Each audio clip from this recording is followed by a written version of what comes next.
वसंताची पहाट घेऊन आली नवचैतन्याचा गुडवा, समृद्धीची गुढी उभारू आला चैत्र पाडवा। मराठी नववर्ष व गुढीपाडवा निमित्त सर्व बांधवांना मंगलमय शुभेच्छा। शुभेच्छुक डॉ. सतीश पत्की, स्त्रीरोग प्रसूती वंध्यत्व।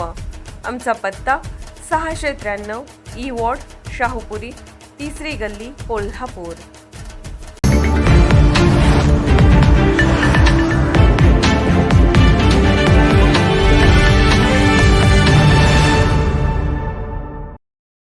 प्रदर्शनाच्या उद्घाटनासाठी आज आपण सगळेजण या ठिकाणी जमलो आणि त्याच वेळेला बचत गटांच्या चळवळीसाठी उमेदच्या माध्यमातून ज्या पद्धतीनं या जिल्ह्यात नव्हे तर राज्यात काम चाललंय त्याच कामाचं एकूण सर्व अधिकाधिक चांगल्या पद्धतीचं वितरण करण्यासाठी उमेदच्या माध्यमातून साधारणतः कोट्यवधी रुपयाचं संपूर्ण फंड की जो आपल्या बचत गटांच्या माध्यमातून आमच्या ग्रामीण भागातील अथवा सर्व आमच्या महिला भगिनींना अर्थकारणामध्ये सक्षम करण्यासाठी अतिशय उपयुक्त ठरेल अशा पद्धतीच्या निधीची सुद्धा या ठिकाणी आपण या कार्यक्रमाच्या निमित्तानं वितरण केले। त्या सगळ्या कार्यक्रमाच्या निमित्तानं आज आपण जमलोय। मी मनापासून जिल्हा परिषदच्या सर्व यंत्रणेचं मनापासून अभिनंदन करेन। विशेषतः सामान्य CEO साहेब या मेडिकलच्या कारणामुळं ते बाहेर असल्यामुळं मला त्यांनी विनंती केली की साहेब मला आज माझी थोडी अडचण आहे, तर हरकत नाही, अतिशय चांगल्या पद्धतीनं त्यांची जबाबदारी सन्मान्य जोशी सर आणि त्यांची सगळी टीम सांभाळते। या सगळ्या कामाच्या माध्यमातून बचत गटांची चळवळ वाढली पाहिजे, बचत गटांच्या एकूण कामकाजाला अजून गती आली पाहिजे। सर्वसामान्य आमची गृहिणी, सर्वसामान्य आमची भगिनी सुद्धा आर्थिकदृष्ट्या सक्षम, सामाजिकदृष्ट्या सक्षम आणि आपल्या कुटुंबातच नव्हे तर समाजात सुद्धा ताट मानेनं अतिशय वावरण्यासाठी सुद्धा एक चांगल्या पद्धतीची एक संधी आपल्या या बचत गटाच्या चळवळीच्या माध्यमातून आपण देतोय। अनेक वर्ष DRDAच्या माध्यमातून हे सगळं काम आपण करतोय, कोट्यवधी रुपयाचा निधी आपण खर्च करतोय, पण त्या सगळ्या निधीला योग्य पद्धतीने नियोजन केलं तर आपण सगळेजण एक चांगल्या पद्धतीचं सामाजिक दृष्टिकोनातून भविष्य काळात एक चांगलं व्यासपीठ म्हणून सुद्धा DRDAची टीम काम करेल। या सगळ्या कामाला मी मनापासून शुभेच्छा देतो। या सगळ्यामध्ये जिल्हा स्तरावरती ज्या ज्या ठिकाणी निधीचं वितरण केलं त्या वितरणाच्या माध्यमातून तिथल्या सर्व तालुक्याच्या संबंधित DRDAचा संपूर्ण विभाग असेल त्यांना माझी विनंती इतकीच आहे की आपल्या माध्यमातून या संपूर्ण मुवमेंटला एवढं प्रचंड योगदान आपण सगळेजण देतोय, त्या योगदानाच्या माध्यमातून हे पैसे कागदावरती आणि फक्त अध्यक्ष आणि उपाध्यक्षांच्या पुरते मर्यादित राहू नये। या पैशाच्या माध्यमातून त्या बचत गटातल्या सगळ्या यंत्रणेला अधिकाधिक चांगल्या पद्धतीच्या निधीच्या वितरणाचं काम आणि त्याच्या माध्यमातून महिलांची जी काही भक्कम अशी चळवळ आहे ती अर्थकारणाच्या दृष्टीने सुद्धा एक चांगलं व्यासपीठ होईल अशा पद्धतीचं काम करा। खरं म्हणजे आपण कोल्हापूरसारख्या राजर्षी शाहू महाराजांच्या जिल्ह्यात काम करतोय। आपल्या सगळ्यांना अभिमान वाटतो की आम्ही सगळेजण कोल्हापूरकर आहोत, परंतु दुर्दैवानं आज सुद्धा सावकारीतले अनेक केसेस दाखल होतात ते आपल्याकडे होतात आणि म्हणून एक कार्यकर्ता म्हणून सातत्यानं मला 2 गोष्टींसाठी आपल्या सगळ्यांकडे आग्रह करायचा आहे। बचत गटांच्या चळवळीच्या माध्यमातून ज्या पद्धतीने एका बाजूला बँका, नाबार्ड असेल, स्टेट बँक असेल, सर्व बँकर्स असतील आणि दुसऱ्या बाजूला आमच्या या महिला आर्थिक विकास महामंडळ माविम असेल, DRDA असेल, आपण सगळेजण मिळून या एका बाजूला चळवळीला भक्कम करत असताना सावकारी पाशात आपलं कुठलंही कुटुंब जाऊ नये यासाठी जे काही काम करायला पाहिजे त्यासाठी ही चळवळ भक्कम झाली पाहिजे आणि त्यासाठी आपण सगळेजण काम करूया। महाराष्ट्रातल्या पतसंस्थांच्या फेडरेशनचं काम आणि नेतृत्व सुद्धा मी करतोय आणि मी आपल्याला सांगतो की पतसंस्था सुद्धा अधिक सक्षम झाल्या तर या सावकारीपासून संरक्षित राहण्यासाठी आपल्या सगळ्यांना खूप मोठी मदत होणार। एका बाजूला पतसंस्थांचं राष्ट्रीयकृत बँका आणि नागरी बँकांचं काम गतिमान होणं आणि त्याचबरोबर बचत गटांची चळवळ आणि त्या माध्यमातून अर्थकारणाची ही खूप मोठी मुवमेंट अधिक चांगल्या पद्धतीने यशस्वी होणं हे सामाजिक स्तर अजून चांगल्या पद्धतीनं अतिशय भक्कम होण्याच्या दृष्टिकोनातून खूप महत्त्वाची बाब आहे। केवळ आज फक्त निधी वितरणाचं काम नाही, केवळ आज प्रदर्शनाचं उद्घाटन नाही, तर या जिल्ह्यातलं काम अजून गतिमान करण्यासाठी आपण सगळेजण काम करूया अशा पद्धतीची अपेक्षा, अशा पद्धतीची विनंती आजच्या कार्यक्रमाच्या निमित्ताने मी करतो। हे काम करत असताना एका बाजूला हे काम आणि दुसऱ्या बाजूला एक अतिशय महत्त्वपूर्ण अशा पद्धतीच्या कामाच्या निमित्ताने आपण जमलोय। खरं तर आज सन्मान्य CEO सुद्धा पाहिजे।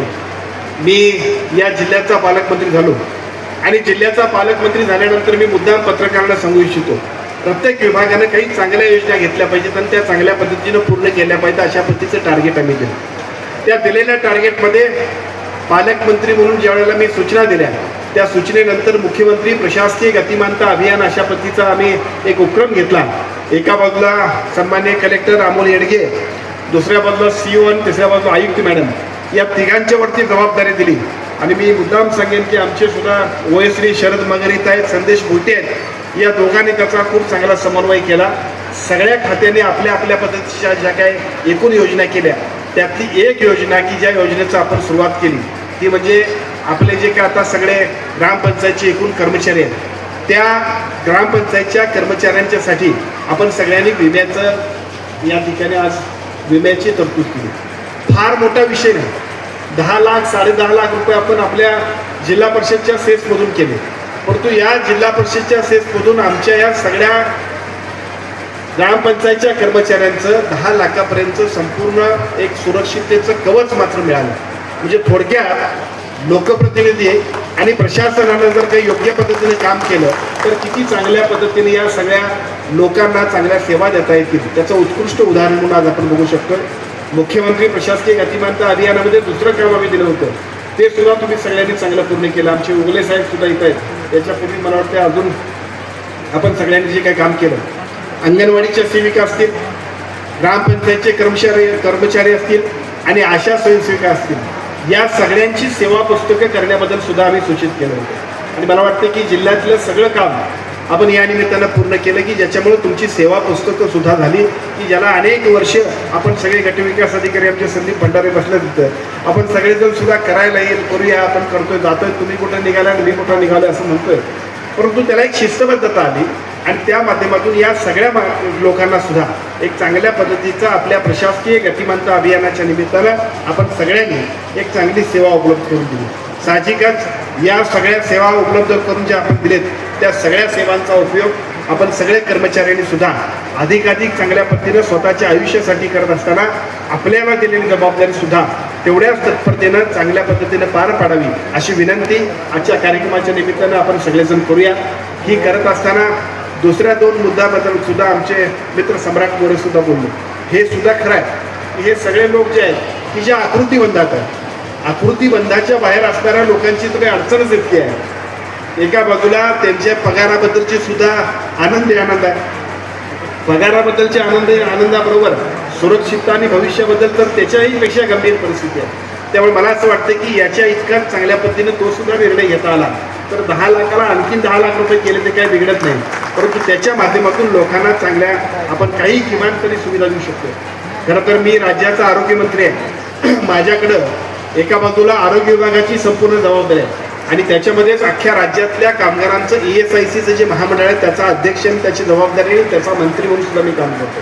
माझा प्रयत्न चालला आहे की या सगळ्या ग्रामपंचायतच्या कर्मचाऱ्यांना सुद्धा जर ESIC मध्ये आपल्याला घेता आलं तर त्याचा उपयोग चांगला होईल. कारण त्याच्यामध्ये कमीत कमी 50 लाखापर्यंत, अगदी 1 कोटीपर्यंत सुद्धा आम्ही म्हणू शकतोय, परंतु निश्चितपणे 50 लाखापर्यंत तरी सगळे उपचार मोफत आहेत, एवढी सुरक्षितता आहे. त्यामुळे या सगळ्यासाठी सुद्धा आमचा प्रयत्न चालला आहे की ग्रामपंचायतचे कर्मचारी असतील, वेगवेगळ्या पद्धतीच्या इतर सगळ्या अगदी तुमच्या आशा स्वयंसेविका असतील, कारण त्यांना सुद्धा 10,000पर्यंतच आपण सगळेजण मानधन देतोय. त्यामुळे 21,000च्या उत्पन्न ज्यांचा कमी आहे अशा सगळ्या लोकांना जर तिथल्या आस्थापनेनं मान्यता दिली तर आम्ही सगळी मंडळी त्याच्यामध्ये या सगळ्यांना सामावून घेऊ शकतोय. मला असं वाटतं की अशा सगळ्या ज्यांना गरज आहे आणि ज्यांच्याकडे आर्थिक दृष्टिकोनातून अडचणीच्या वेळेला उपलब्धता होत नाही अशा सगळ्या लोकांच्यासाठी मदत करण्यासाठी सुद्धा आपण भविष्य काळामध्ये काम करूया आणि या माध्यमातून लोकांना एका बाजूला चांगल्या सेवा सुविधा देत असताना त्यांच्यासाठी राबणाऱ्या हातांसाठी सुद्धा चांगलं काम करण्याचा प्रयत्न करूया अशा पद्धतीची विनंती करतो. निर्भीड बेधडक बातमीसाठी दर्पण न्यूज चॅनलला लाईक करा, शेअर करा, सबस्क्राईब करा. मुख्य संपादक अभिजित रांजणे, दर्पण न्यूज.